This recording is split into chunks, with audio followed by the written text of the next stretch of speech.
नमस्कार, India news देख रहे हैं आप और मैं हूं आपके साथ सचिन दुबे। शुरुआत करते हैं फटाफट खबरों की। दिल्ली में कोरोना के बढ़ते संकट के बीच दिल्ली हाईकोर्ट ने बड़ा फैसला सुनाया। अब दिल्ली में हर व्यक्ति के लिए मास्क पहनना जरूरी है। याचिका की सुनवाई के दौरान कोर्ट में यह निर्देश दिया गया। जस्टिस प्रतिभा सिंह ने आदेश दिया है कि दिल्ली में हर किसी के लिए मास्क पहनना अनिवार्य है। आदेश के मुताबिक अगर कोई व्यक्ति अकेले गाड़ी चला रहा है तो उसे भी मास्क लगाना जरूरी होगा। कोर्ट का यह कहना है कि अगर कोई वाहन जो है उसमें एक ही व्यक्ति बैठा हो, वो भी पब्लिक प्लेस ही है, ऐसे में मास्क अनिवार्य है। मास्क कोविड से बचने में सुरक्षा कवच काम करता है। दिल्ली में अगर कोई व्यक्ति अकेले गाड़ी चला रहा है और उसमें मास्क नहीं लगाया है तो उसका 2000 का चालान भी काटा जाता है। कोर्ट में इसी चालान को चुनौती दी गई थी, लेकिन कोर्ट ने याचिका को खारिज कर दिया है। देश भर में कोरोना महामारी के मामलों में लगातार बढ़ोतरी हो रही है। देश में 24 घंटे में 1,15,000 से अधिक मामले आए सामने। 630 मरीजों की जान गई, 59,000 से अधिक मरीज रिकवर हुए। इससे पहले बीते रविवार को 24 घंटे में कोरोना संक्रमण के 1,03,000 से अधिक नए मामले सामने आए। ये देश में कोरोना की अब तक की सबसे बड़ी दैनिक उछाल है। भारत अब एक्टिव केस के मामले में चौथा सबसे बड़ा देश बन गया। महाराष्ट्र में हालात सबसे ज्यादा खराब है। महाराष्ट्र में 24 घंटे में 55,000 से अधिक मामले आए सामने। 297 मरीजों ने दम तोड़ दिया, जबकि 34,000 से अधिक मरीज स्वस्थ भी हुए।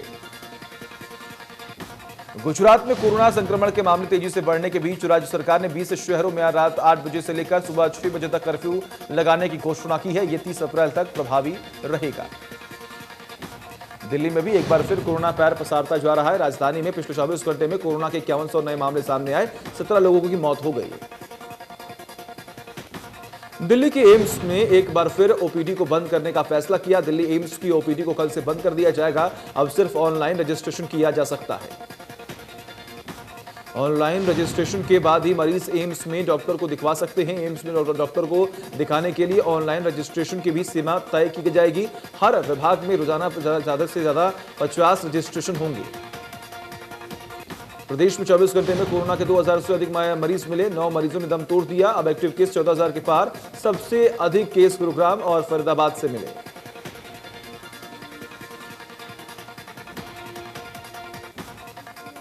विश्व स्वास्थ्य दिवस पर पीएम नरेंद्र मोदी ने ट्वीट कर लिखा कि उन सभी के लिए हमारी कृतज्ञता और प्रशंसा की सराहना करने का दिन है जो हमारे ग्रह को स्वस्थ रखने के लिए दिन रात काम करते हैं।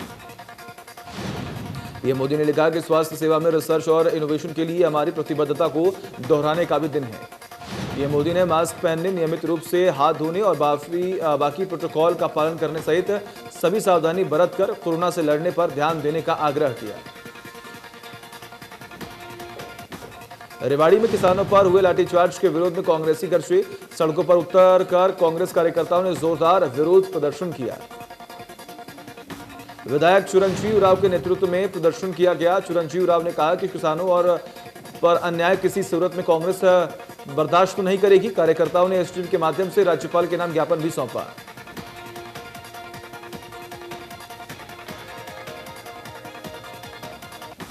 नगर परिषद जा रहे सिरसा विधायक गोपाल कांदा को किसानों के विरोध का सामना करना पड़ा। इस दौरान पुलिस और किसान आमने सामने दिखे। किसानों ने बैरिकेडिंग तोड़ने की कोशिश की है।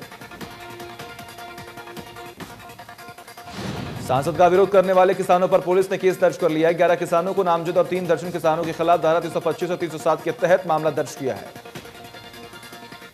कुरुक्षेत्र के शाहबाद में भारतीय किसान यूनियन के कार्यकर्ताओं ने सांसद नायब सैनी का विरोध किया और धक्का मुक्की के सांसद की गाड़ी का पिछला शीशा जो है वो भी टूट गया।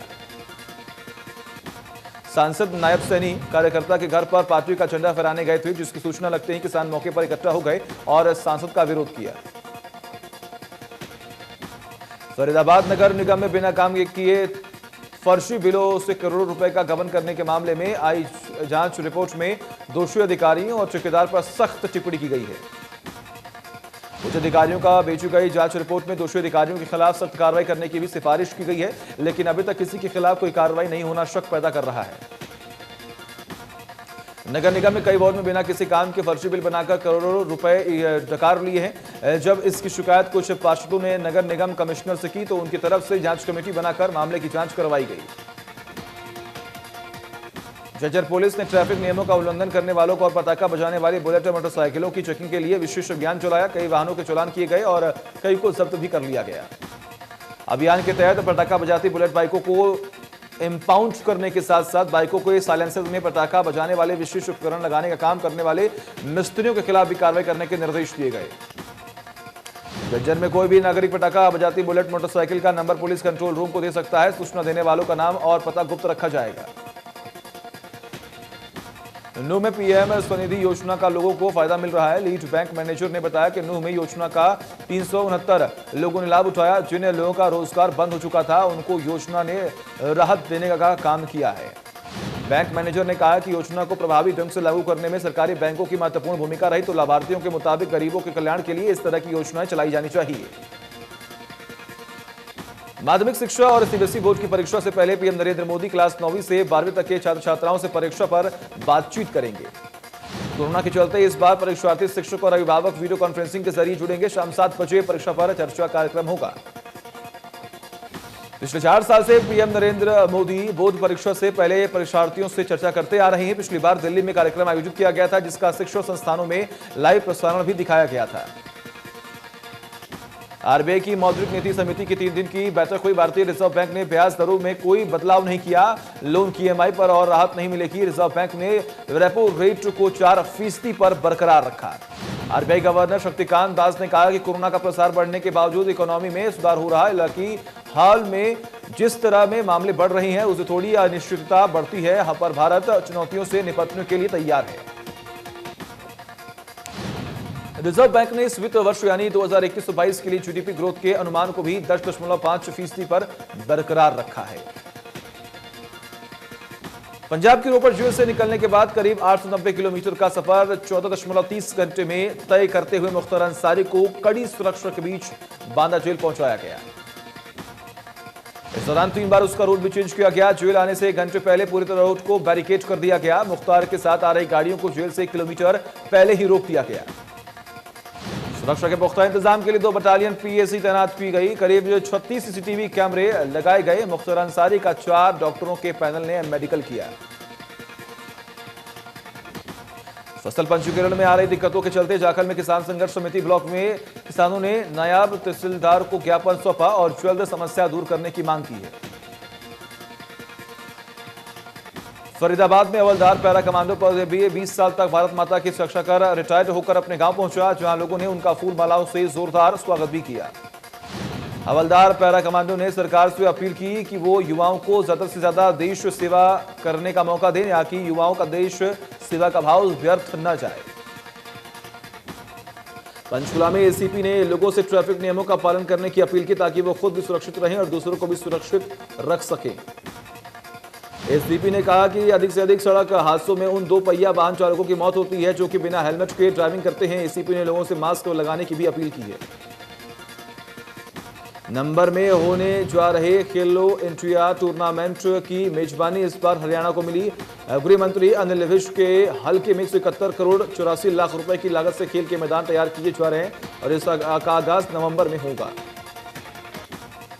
इसमें वॉर हीरोज स्टेडियम मेमोरियल मुख्य आकर्षण का केंद्र बना हुआ है। मेमोरियल स्टेडियम में सबसे पहले फीफा अप्रूव्ड सिंथेटिक ट्रैक बनाया जा रहा है, जिसमें 3750 ऑडियंस के बैठने की कैपेसिटी है।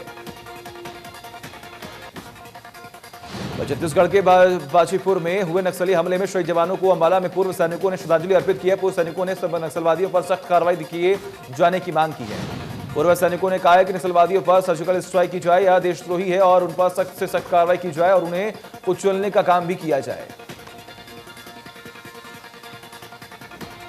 फरीदाबाद में नगर निगम प्रशासन की लापरवाही से परेशान पर्वतीय कॉलोनी के लोग अपना घर बेचकर दूसरी जगह जाने को तैयार हो चुके हैं। लोगों ने घरों के बाहर मकान बिकाऊ होने के पोस्टर भी चस्पा किए हैं। पर्वतीय कॉलोनी की नई गलियों में सीवर का पानी सड़कों पर जमा रहता है। 1.5 महीने से ज्यादा का समय बीतने के बाद भी समस्या का समाधान नहीं हुआ। जैन्य ने लोगों पर काम नहीं करने देने का आरोप लगाया। वल्लभगढ़ की सब्जी मंडी में आड़ती को बदमाशों ने गोली मारने के विरोध में आड़तियों ने रोष जाहिर किया है। कहा कि अगर 2 दिन में पुलिस ने बदमाशों को गिरफ्तार नहीं किया तो वो मंडी को बंद कर देंगे। बीते दिनों बदमाशों ने आड़ती पर गोलियां बरसा दी थी, जिसमें 3 लोग घायल हो गए थे। पुलिस ने जल्द आरोपियों की गिरफ्तारी का दावा किया था, लेकिन अभी तक आरोपी पकड़े नहीं गए हैं।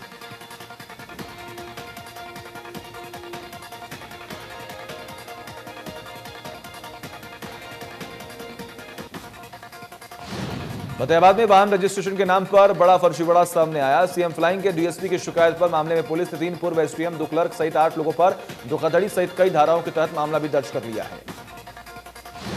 उपमंडल अधिकारी, वाहन पंजीकरण अधिकारी फतेहाबाद में फर्जी दस्तावेज तैयार करके बाकी जिलों और राज्यों के रिहायशी इलाकों में और मालिकों के नाम वाहन पंजीकरण करते थे। प्रदेश में रजिस्ट्रियों में गड़बड़ी रुकने का नाम नहीं ले रही है। चरखी दादरी में सीएम फ्लाइंग की टीम ने रजिस्ट्री कार्यालय में छापेमारी कर रिकॉर्ड खंगाला तो ऑफलाइन रजिस्ट्री के कई मामले सामने आए। प्रदेश में ऑनलाइन रजिस्ट्री की प्रक्रिया शुरू होने के बाद भी ऑफलाइन रजिस्ट्री की गई थी। सीएम फ्लाइंग इंचार्ज ने बताया कि पूरे मामले की गहनता से जांच चल रही है, जल्द दोषियों के खिलाफ कार्रवाई की जाएगी। सिरसा के गांव लकड़ावाली में बैंक प्रबंधक और उप प्रबंधक का कार सवार बदमाशों ने दिन दहाड़े अपहरण कर लिया। अपहरणकर्ताओं ने दोनों को 7 लाख रुपए लेकर छोड़ दिया। मामले की सूचना मिलने के बाद पुलिस ने बैंक में पहुंचकर जानकारी जुटाई। पुलिस ने बैंक मैनेजर की शिकायत पर केस दर्ज कर जांच शुरू कर दी है। केस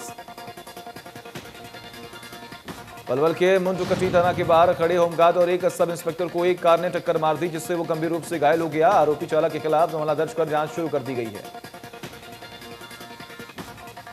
पानीपत में दहेज के लोभ में ससुराल वालों ने युवती को प्रताड़ित किया और उसकी इतनी पिटाई की, उसकी रीढ़ की हड्डी टूट गई। समझौते के लिए मायका पक्ष को थाने में बुलाकर मारपीट की गई।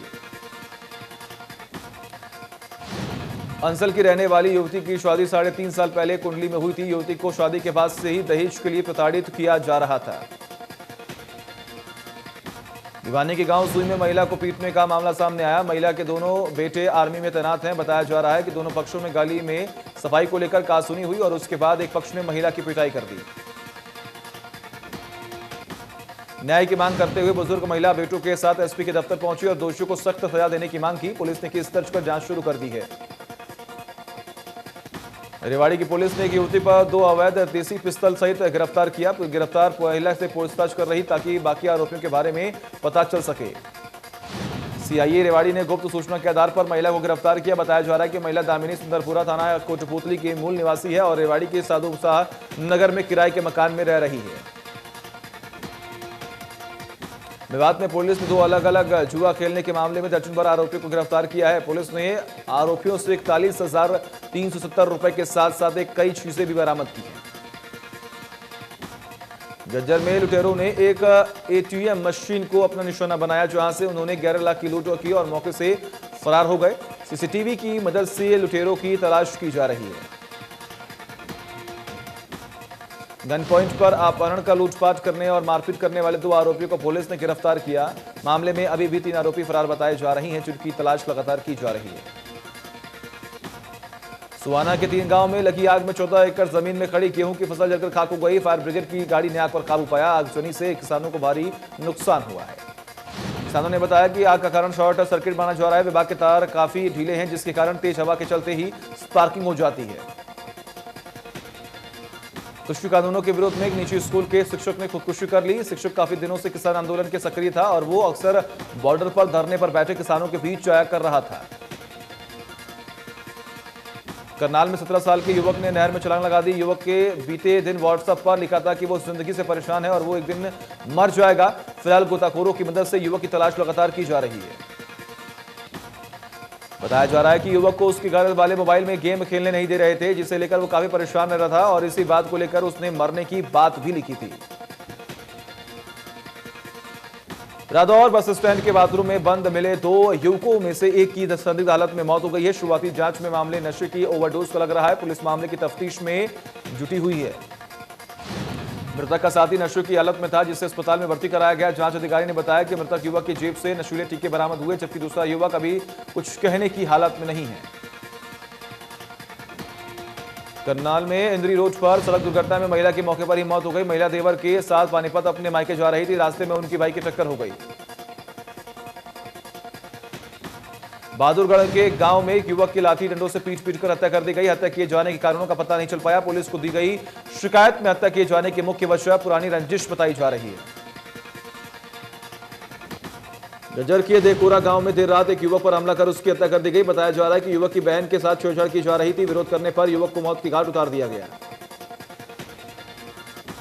मृतक के परिजनों के बयान के आधार पर पुलिस ने मामला दर्ज कर लिया। फिलहाल शव का पोस्टमार्टम के लिए भेज आरोपियों की तलाश शुरू कर दी गई है। गुरुग्राम पुलिस ने सेक्टर 47 में हुए हत्याकांड में खुलासा करते हुए मुख्य आरोपी को गिरफ्तार कर लिया। बता दें कि 28 मार्च को शाहीनूर नाम के युवक ने हत्या कर दी थी। मामले में पुलिस ने शाहीनूर के जीजा जहरुल मियां को ही गिरफ्तार किया। आरोप है कि जहरुल ने पहले अपने साले को शराब पिलाई, उसके बाद उसकी हत्या कर दी। बताया जा रहा है कि दोनों के बीच पैसों को लेकर विवाद चल रहा था, जिसके चलते इस वारदात को अंजाम दिया गया। मृतक शाहीनूर पश्चिम बंगाल का रहने वाला था। 26 मार्च को गुरुग्राम के धनकोट में शुभम की हत्या कर दी गई थी। इस मामले में पुलिस लगातार जांच कर रही है और अब हथियार मुहैया कराने वाले दिव्यकी को भी गिरफ्तार कर लिया गया।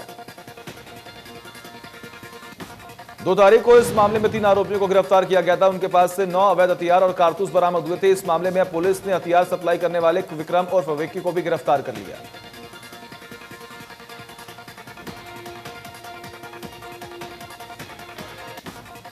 पुलिस कस्टडी में पूछताछ के दौरान गुरुग्राम पुलिस ने इन 3 युवकों से 9 अवैध हथियार और 11 कारतूस बरामद किए और अब हथियारों का सप्लायर भी पुलिस के हत्थे चढ़ गया है। करनाल में कोरोना के बढ़ते मामलों को लेकर राजनीतिक और धार्मिक कार्यक्रमों के आयोजनों से पहले जिला प्रशासन से अनुमति लेनी होगी। अनुमति न लेने पर सख्त कार्रवाई भी की जाएगी।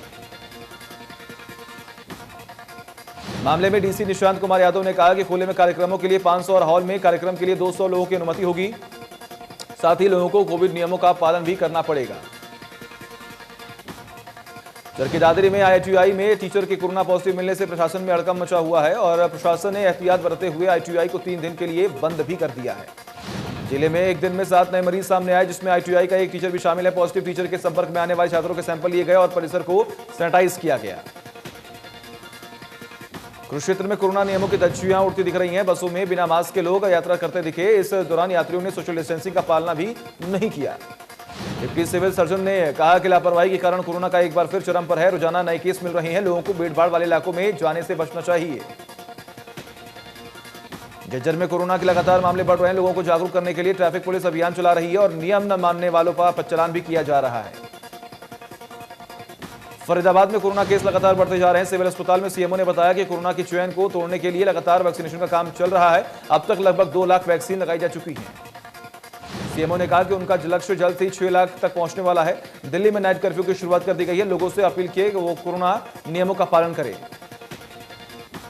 अंबाला में लगातार कोरोना अपना कहर बरपा रहा है। इसी कड़ी में 6 नए मामले सामने आए। वही पीड़ित मरीज लगातार सामने आ रहे हैं, जबकि कोरोना वायरस से 2 लोगों की मौत हो गई है। 112 लोगों के ठीक होने की बाद उन्हें घर भेज दिया गया है।